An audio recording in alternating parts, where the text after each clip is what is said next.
धीरे समय बढ़ता गया।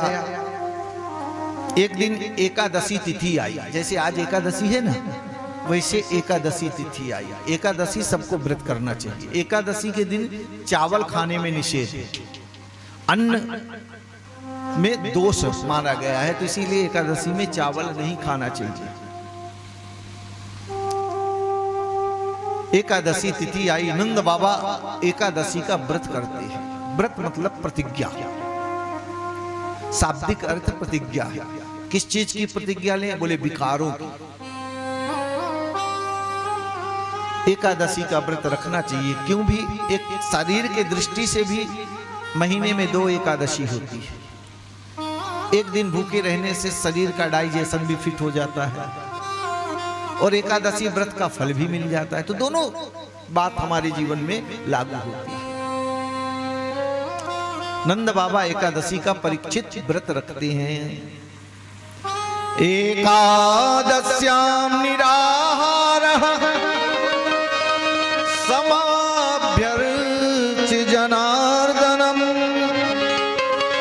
स्नातुं नन्दस्तु कालिन्द्या द्वादश्याम जलमाभिसत् द्वादश्याम जलमाभिसत्। नंद बाबा एकादशी का व्रत रखते हैं। एकादशी में प्रातः काल उठ करके यमुना स्नान करते हैं परीक्षित। देखो, भागवत का अर्थ है भगवान के भक्तों की कथा। जिन जिन भक्तों ने भगवान के प्रति अपना सारा जीवन व्यतीत किया है, उन्हीं की कथा के बारे में यह यहाँ पर बताया जाता है। कभी कभी होता है ना, भगवान है कि नहीं, मन में जिज्ञासाएं उत्पन्न होती रहती हैं। अरे जी, भगवान ना हो तो समय से सूरज कैसे निकले, समय से ऋतुएं कैसे आए, प्रकृति का सही सही समय पे आवागमन कैसे हो। तो ऐसी कोई जगह नहीं है जहां पर परमात्मा का वास नहीं है। हिरण्यकश्यपु ने प्रहलाद जी से पूछा, बताओ तेरा भगवान कहाँ है? परम भागवत श्री प्रहलाद जी कहते हैं कि ऐसी कोई जगह पिताजी बता दो जहां मेरा प्रभु है नहीं। यत् किंचित जगत्याम जगत, छोटे से अणु अणु में, कण कण में उसकी व्यापकता समाहित है। एक दिन नंद बाबा प्रातः काल विचार करते हैं कि चलो एकादशी का व्रत है, यमुना जी में स्नान करने के लिए रात्रि में ही चले गए। उनको लगा कि भोर हो गया, सुबह हो गई, जबकि थी रात्रि। देखो, 12 से 3 बजे के बीच में जल के अधिष्ठात्र देवता जो है वरुण जी हैं, उस समय तीर्थों में स्नान नहीं करना चाहिए। उस समय वो शयना अवस्था में होते हैं। लेकिन नंद बाबा को लगा भोर हो गई है, तो 2 बजे रात ही यमुना स्नान करने चले गए। जल के अधिष्ठात्र देवता जो वरुण हैं, उनके सेवक नंद बाबा को वरुण लोक लेकर चले गए। प्रातः काल हुई, सब ब्रजवासी नंद बाबा दिख नहीं रहे, ढूंढने लगे। लेकिन कहीं पर भी नंद बाबा जब नहीं मिले, प्रभु के पास बात पहुंची। प्रभु ने विचार किया, कहां गए थे? बोले यमुना स्नान करने के लिए गए थे।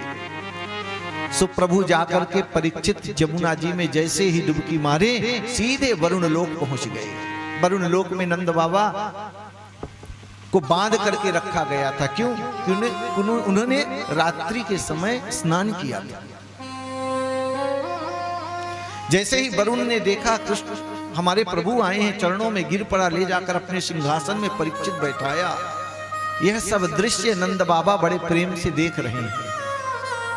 हो ना हो, ये तो मेरा कन्हैया ही है, कन्हैया जैसे लग रहा है। पर एक मन नंद बाबा का कहता है, वो यहां क्यों आएगा? प्रभु वरुण देवता कहते हैं, आपका कैसे आगमन हुआ? बोले, आपने हमारे पिताजी को यहाँ पर जो बंदी बना करके रखा है, उसको छोड़ दीजिए, बस उन्हीं को लेने आया है। आपके पिता चरणों में गिर पड़ा, क्षमा करें प्रभु, मेरे से गलती हो गई। कि अजानता माम के न मूढ़े न कार्य वेदिना आनी तो यम तब पिता तद भवान क्षन्तु मर्हति तद भवान क्षन्तु मर्हसि।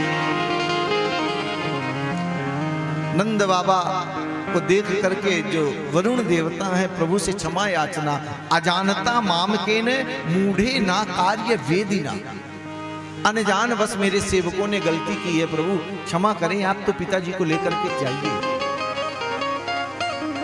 प्रभु वरुण लोक से लेकर के आए, सब ब्रजवासी बैठे हैं यमुना के किनारे। कहाँ गए नंद बाबा? जैसे यमुना से निकले सब ब्रजवासी आके नंद बाबा के चारों तरफ से घेर करके काना फूसी करने लगे। बाबा कहाँ थे? बोले क्या बताऊं ब्रजवासियों, मैं कहाँ था बोल नहीं सकता। आज उन समस्त ब्रजवासियों के मनोरथ को पूर्ण करने के लिए नंद बाबा आज हमारे बीच हमारे सीएस सिंह भी पधारे हैं। बहुत बहुत साधुवाद। श्री नंद बाबा कहते हैं राजन मैं नहीं जानता था। ब्रजवासी पूछते हैं कि आप कहां चले गए थे? ब्रजवासी कहते हैं मैं क्या बतलाऊं, मैं तो यमुना स्नान करने गया पर न जाने कहां से चार चार हाथ वाले आए, लेकर के कौन से लोग ले गए। पर धन्य है मेरे कन्हैया की कौन सी रिश्तेदारी निकली कि देख के उन्होंने कन्हैया का बड़ा हाव भाव किया। ब्रजवासियों एक बात बोलूं, गुरुदेव गर्गाचार्य जब नामकरण संस्कार करने आए थे ना, उस समय उन्होंने मुझसे कहा था, आज याद आ गई कि मेरा कन्हैया कोई साधारण मानव नहीं अपितु ये ब्रह्म। अब सब ब्रजवासी हाथ जोड़ के पुनः कन्हैया के पास परीक्षित पहुंच गए। लाला लाला आज तो तू सत्य सत्य बता दे, तू ब्रह्म है या नहीं? प्रभु कहते हैं अगर मैं मान लो ब्रह्म हूं तो क्या चाहती हो? बोले बस एक ही बात चाहता हूं कि एक बार मुझको अपना वैकुंठ दिखा दे। इतनी इच्छा ब्रजवासियों, चलो मैं तुमको अपना वैकुंठ दिखाता।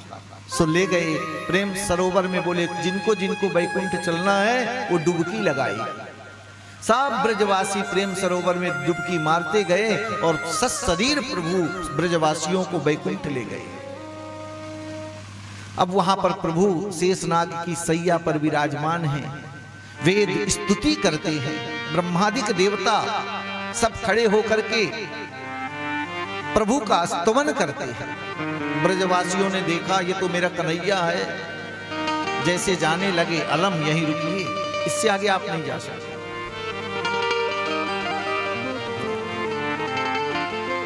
प्रभु से जाकर के ब्रजवासी कहते हैं प्रभु आप अब हमको हमारे ब्रज वसुंधरा ही ले चलिए।